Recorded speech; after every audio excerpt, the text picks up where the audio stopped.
અંકલેશ્વરના જૂના કાસિયા આંબાવાડી ખાતે રંગ અવધૂત મહારાજ અજ્ઞાતવાસના સ્થળ એવા ખાતે 23 ડિસેમ્બરથી વિશેષ યજ્ઞનું આયોજન કરાયું હતું, જેની આજરોજ પૂર્ણાહુતિ કરવામાં આવી. અંકલેશ્વરના રંગ અવધૂત પરિવાર દ્વારા નારેશ્વરના નાથ શ્રી રંગ અવધૂત મહારાજના નારેશ્વર આગમનની શતાબ્દી વર્ષ તરીકે ઉજવણી કરાઈ રહી છે, જેના ભાગરૂપે શ્રી ગુરુ લીલામૃત ગ્રંથના સ્વાહાકાર સાથે પારાયણ કરવામાં આવી રહ્યું છે. રણ અવધૂત મહારાજ અજ્ઞાતવાસના સ્થળ એવા જૂના કાસિયા આંબાવાડી ખાતે 23 ડિસેમ્બરથી વિશેષ યજ્ઞનું આયોજન કરાયું હતું, જેની આજરોજ પૂર્ણાહુતિ કરવામાં આવી હતી. આ ધર્મ કાર્યમાં ગોલ્ડ મેડાલિસ્ટ રાકેશભાઈ જોશી યજ્ઞાચાર્ય તરીકે યજ્ઞ કરાવી રહ્યા છે, તો કર્માચાર્ય જયત્રક જોશીએ ભાગ લીધો હતો. મોટી સંખ્યામાં રંગભક્તો આ ધાર્મિક કાર્યક્રમોનો લાભ લઈ રહ્યા છે.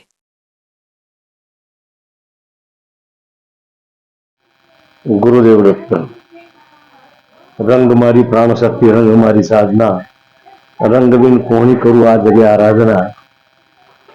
આજે અતિ આનંદ છે કે જ્યાં નારેશ્વરના નાથ યોગીરાજ પૂજ્ય રંગઅવધૂત બાપજી અજ્ઞાતવાસની અંદર નિવાસ કર્યો હતો, એવું આ દિવ્ય સ્થાન કાશ્યા બેટ, જે અંકલેશ્વર ભરૂચથી વચ્ચે સુંદર સ્થાનની અંદર માં ભગવતી નર્મદાના કાંઠા ઉપર 1968 અને જૂન મહિનાની અંદર જેઠ મહિનામાં પછી બાપજી એકાંતવાસમાં આવેલા અને 23 દિવસ સુધી વાસ્તવ્ય આ સ્થાનને કર્યું હતું.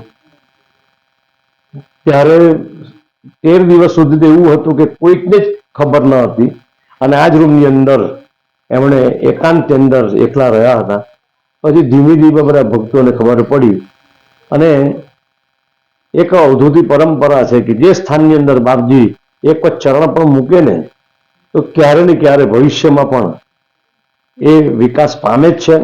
અને એનો એક ઉદાહરણપૂર્વક દાખલો આ સ્થાન છે કે જ્યાં એ બિલકુલ જંગલ જેવો આ વિસ્તાર છે, અને એની અંદર જંગલમાં મંગલ, કે જેમ બાપજીએ નારેશ્વરને જંગલમાં મંગલ કર્યું એ જ રીતે આ સ્થાન પણ આજે આનંદ એટલા માટે છે કે અંકલેશ્વર અવધૂત પરિવાર દ્વારા અહીંયા આખું જે આ નવું ડેવલપમેન્ટ થઈ રહ્યું છે એમાં બહુ ભગીરથ પ્રયત્ન કર્યા છે. અને આ જગ્યા એવી છે કે જ્યાં નાની વસ્તુ પણ અંકલેશ્વર ભરૂચથી લાવવી પણ અહીંયા કોઈ વસ્તુ પ્રાપ્ય નથી.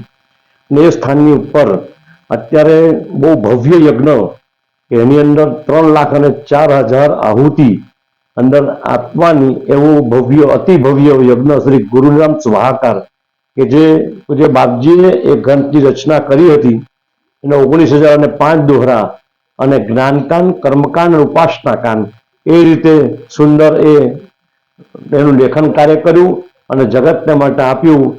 ભગવાનનો આદેશ હતો, ચરિતામૃત ઘટલે સુખે કરી પાન પીવાણ, હોય તું સાતુર તે હને મોત પાડશે રાડ, દૈન્ય રહેશે ના કદી જ્યાં મોજ કર્મસ્ત, એમ કહી મૂક્યો શિરે વરદ સ્વપ્નમાં હસ્ત. આ રીતે ભગવાનનો આદેશ છે કે એવો ગ્રંથ રચો કે જેથી જગતનું કલ્યાણ થાય. અને ગુરુ દ્વાદશીના દિવસે એ રચના પરિપૂર્ણ કરી, અને આજે તો ગામે ગામ, દેશ વિદેશની અંદર અદ્ભુત રીતે આના પારાયણો થાય છે, પ્રદક્ષિણા થાય છે, એનું લેખન થાય છે.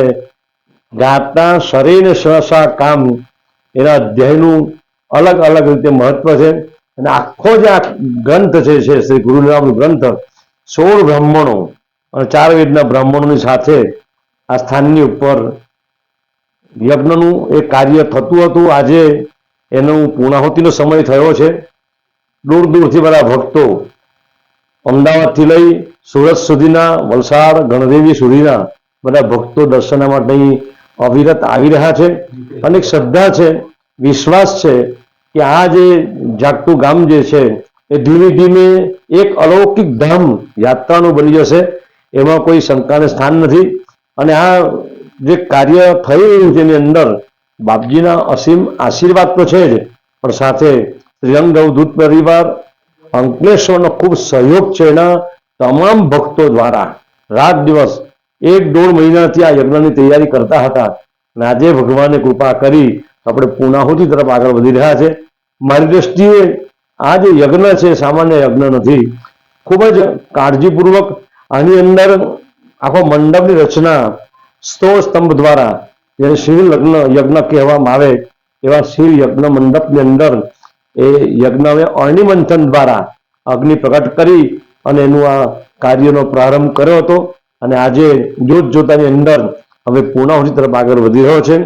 હું આપ સૌને એક વાત વિનંતી કરું છું, આ માધ્યમ દ્વારા, ચેનલ દ્વારા, એક વખત આ જાગતા સ્થાનની અંદર આપ આવશો ને તો તમને આધિરાધી ઉપાધિનો અણસાવ શુદ્ધ ન લાગે અને આવતાની સાથે શાંતિનો અનુભવ થાય એવી અલૌકિક આ જગ્યા.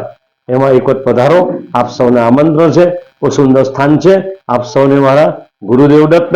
આ ચેનલ દ્વારા જે આપના સુધી આપણી આ વાતને પહોંચાડી રહ્યા છે એ તમામ સાથી મિત્રોનો પણ આ તબક્કે હું આભાર માનું છું.